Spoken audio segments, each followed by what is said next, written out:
If you found this video, it's probably because you're dealing with PCOS, type 2 diabetes, insulin resistance, or you're just tired of seeing all these fad and impossible wellness content. I'm Jade from Jade and Lifestyle. I am a 30-something-year-old woman who has PCOS and type 2 diabetes, and I am honestly in my soft wellness era. I'm trying to find ways to manage my PCOS and type 2 diabetes, but in a realistic and sustainable way. So this channel is about me learning and just trying different things and finding different ways that I can do that, which includes documenting the hard days, the wins, the setbacks, all of it. And I'm really hoping that I can find like-minded women who are just looking for someone to do this with. This video is just the intro of my background with PCOS and type 2 diabetes and why I'm sharing this with basically the world to see. So when I was about 18 or 20, it's been about a decade now. I don't remember exactly when, but I was diagnosed with PCOS, polycystic ovarian syndrome. And I think I just went through the typical thing that most women who are diagnosed go through. You know, you talk to the doctor, they do the test, they tell you that you have PCOS, and their suggestion is to lose weight, to get on birth control. There wasn't really any real explanation of what PCOS really is, how it affects you. It was nothing was ever told to me about the insulin resistance and its connection to type 2 diabetes, which for me was a huge concern because I let all my doctors know that type 2 diabetes runs on both sides of my family. And so that connection was never made for me. And at that point, I tried everything. I did keto diets. I did one called the military diet, did Weight Watchers. I was doing Zumba at home. I would go to the workout studio and do, the Zumbas at classes and stuff like that. I tried everything. The only time I remember really seeing a difference in a significant weight loss is when I would eat nothing but salad for a week. Like I did it for a week. I ate nothing but salad and I would do just dance for hours. I lost a total of 7 pounds in that week, but I burned out because clearly that is not sustainable. And at that point I kind of just gave up. And then at the same time, I was put on different birth controls. And I remember I had a really bad reaction to one when I was at work. Thankfully, I worked in a doctor's office, and one of my coworkers was a medical assistant, took my blood pressure, and it was just really high, which I usually have normal blood pressure, and I had to be sent home. And so after that, I really just gave up. I was like, I'm done. I'm gaining all this weight from being on birth control. It's affecting my blood pressure. I was done. And somewhere along that time, I was diagnosed as pre-diabetic. And again, I was told the same thing, just control your eating, work out, lose weight, and, just the very surface stuff of like how to, I guess, prevent myself from becoming a type 2 diabetic. And they tried to put me on metformin. I tried a couple times to do metformin, and I just have very, very negative reactions each and every time. So again, I was like, I'm done. I'm not doing it anymore. And then eventually I was put on a birth control that did help me to be able to get my periods and stuff, but it came with a significant weight gain. I did stay on it for a while, but at some point it was just too much for me. And so at that point, I just stopped all medications. I wasn't doing any more metformin. I wasn't doing any more birth control. I was done. So throughout time, I was always conscious of like my medical history and stuff. So I would try to, not eat too crazy, not eat too much junk, but I wasn't really paying attention to like my sugar, to my A1C and all that stuff. I was just living life. I was doing what I could. I'm a very active person. So I would, do some things here and there. Like I like playing Just Dance. I would play that with my nephews and nieces. I like going for walks. I would do that. So I would do things occasionally, but I wasn't really like taking it very serious or anything like that. But eventually as I got older, I was really thinking that I need to do something. I can't keep going like this. And so I started doing more research on like PCOS, and I found a podcast, and it's I'll put it in the description box, but it's a PCOS podcast by a sister and her mister.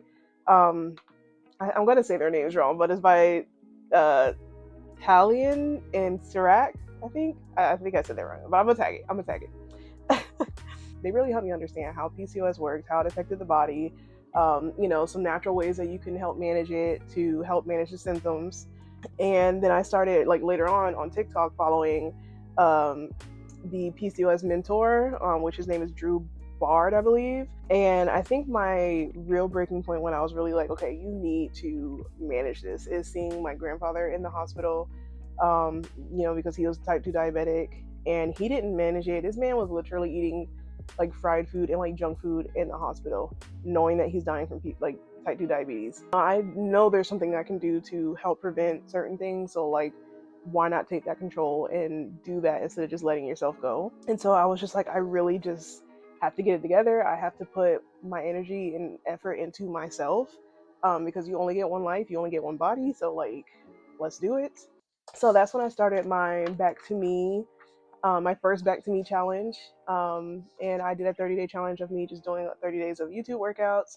And, at the time I did feel a difference. I was a lot more energetic.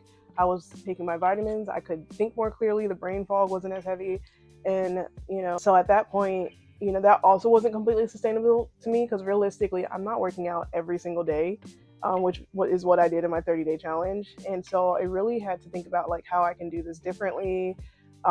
This is going to have to be my lifestyle. This is not like a quick fix. It's not something I'm going to do in the meantime and eventually I'm going to be able to stop. Like, I have to find something that I can do basically for the rest of my life that is realistic and something that I can stick to. I needed to make it personal and sustainable. I also had to change my mindset, because I would start these diets or would do well with taking my vitamins and stuff every day, and then I would like forget or mess up or something would happen, and I would like beat myself. I'm like, oh, I gotta start all the way over. Like, this is like, here we go again. And or sometimes I'll get frustrated and just like quit for a while and then try to pick it back up and stuff. And so, I just got into a pattern of like doing well for a minute, messing up, and just like, forget it, I'm starting over. I had to change that mindset.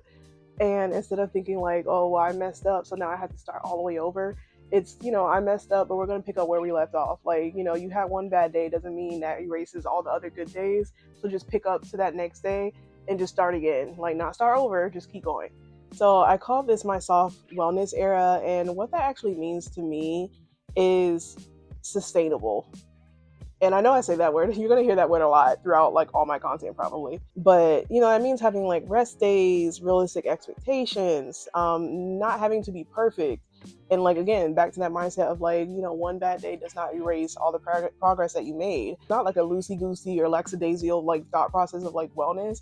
We're taking it very serious, but we're also giving ourselves grace and just being kind to ourselves. So that's when I say soft wellness, for me, that's what that means. So as of right now, I am doing my back to me 90 days soft reset. And what that means is basically I'm just trying to get back on my wellness kick, like trying to build better habits. And I feel like 90 days is long enough for you to build habits and see changes.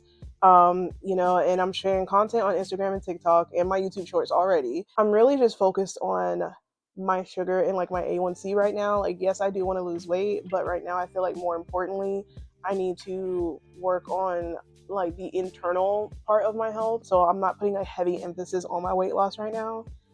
It just mainly is about how I feel, managing my sugar, dealing with certain symptoms from like the PCOS and type 2 diabetes and everything. I'm trying to get in the habit of having intentional and consistent movement. So like working out, going for walks, I want that to be just something that's just part of my daily routine. Like building sustainable and automatic habits and stuff. Taking my vitamins, I want to be an automatic habit. Reaching for healthier snacks and healthier meals, I want that to just be like automatic and stuff. So I feel like 90 days is a good amount of time to kind of jumpstart that. If you're wondering, I have a little guide. I'm trying to stick to my notes on like what I want to talk about, because I have struggled so hard to start this YouTube video. I was just like, I just don't know what to talk about. I don't know about the setting. Like, things just have to be perfect. Like, I am somewhat of a perfectionist, so it took me a minute. So I was like, today, you know what? We're just gonna film. We're just gonna film. On my channel, I'm trying to be vulnerable and just share everything with you guys. I want to share my wins, my struggles, the plateaus, the breakthroughs, what I'm eating, how I'm moving, what's helping my PCOS and diabetes, what's not working. Real stuff that most people probably don't want to talk about, like, with PCOS, the facial hair and the hair loss and the fatigue, because realistically, PCOS is a chronic illness. Even though it might not seem like it, it seems like I can function like a normal person. There are things that I'm dealing with every day that people just don't see, and that I just push through because I have to. So I just really want to share the good days and the bad days and the realistic life of someone who is dealing with these things. And really, I'm doing this because I was that young woman who got diagnosed with PCOS. I didn't know what to do. I felt alone. No one in my family got it. It just was a real struggle to not really have the information that I have now. And so if I can share that information with others and help them, even if they're newly diagnosed, been diagnosed for years and just don't know what to do, then I just would love to be that person. So I really want us to just navigate this together, and just take everything one day at a time. I'm not an expert, and I just want it to be more of like we're doing this together. Like I'm doing this with you. I'm learning as well. There are going to be some things that I probably do, and y'all like, what is this girl doing?